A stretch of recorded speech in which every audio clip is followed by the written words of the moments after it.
దేవునికి స్తోత్రములు. మీ అందరికీ నా వందనములు. ఈరోజు దేవుని వాగ్దానము. నా ఆత్మ మీ మధ్య ఉన్నది గనుక భయపడుకుడి. హగ్గయి 2వ అధ్యాయం 5వ వచనము.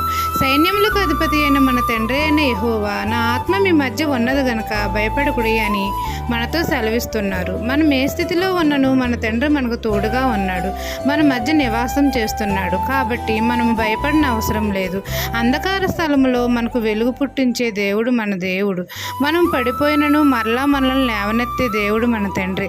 మనం అందరము ప్రార్థన యందు నిలకడగా ఉండి ముందుకు సాగిపోవాలి. అలయక సొలయగా పరిగెత్తాలి. మన ప్రభువునందు విశ్వాసం ఉంచాలి. మన ఎదుట ఉన్న ఎటువంటి అడ్డంకమైనను ఆటంకమైనను రోగమైనను దేవుడు తొలగిస్తాడు. దుష్టుని అగ్ని బాణములను ఆర్పివేస్తాడు.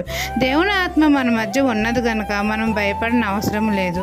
మన దేవుని మందిరం యొక్క తేజో మహిమతో మనల్ని నింపుతాడు. ఈ దినం